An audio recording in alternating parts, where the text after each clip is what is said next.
हरे कृष्णा।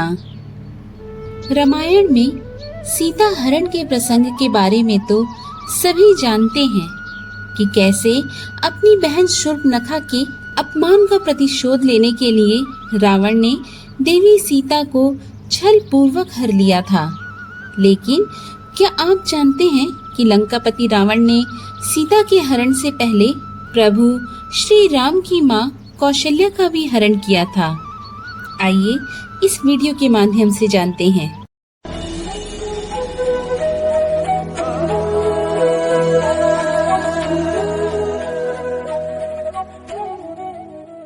वाल्मीकि रामायण के अनुसार कौशल्या का नाम सबसे पहले एक ऐसी रानी के तौर पर आता है जिसे पुत्र की इच्छा थी, जिसकी पूर्ति के लिए एक यज्ञ का आयोजन भी किया गया। महाराज सकौशल और अमृत प्रभा की पुत्री कौशल्या कौशल प्रदेश की राजकुमारी थी, जो वर्तमान के छत्तीसगढ़ में स्थित है।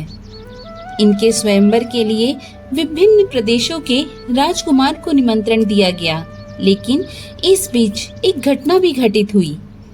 दशरथ और कौशल्या के पिता सकौशल दोनों दुश्मन थे, लेकिन इस दुश्मनी को समाप्त करने के लिए राजा दशरथ ने सकौशल के साथ शांति की पहल की। लेकिन सकौशल ने इस पहल को ठुकराकर युद्ध के लिए दशरथ को आमंत्रित किया, जिसमें सकौशल की पराजय हुई।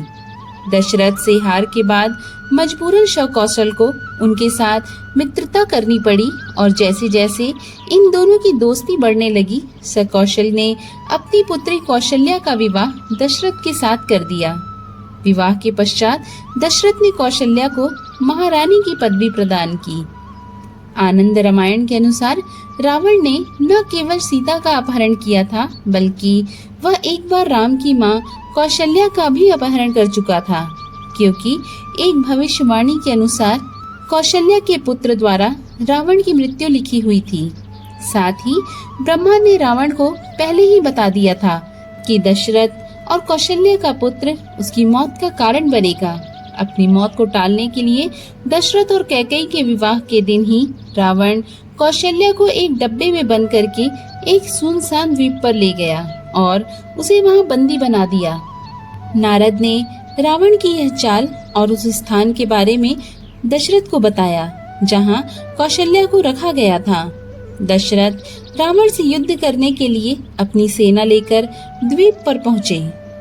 रावण की राक्षसी सेना के सामने दशरथ की सेना का विनाश हो गया, लेकिन दशरथ एक लकड़ी के तख्ते के सहारे समुद्र में तैरते रहे और उस बक्से तक पहुंच गए जहां कौशल्या को बंधक बनाकर रखा गया था। वहां जाकर दशरथ ने कौशल्या को बंधन मुक्त किया और सकुशल अपने महल में ले आए।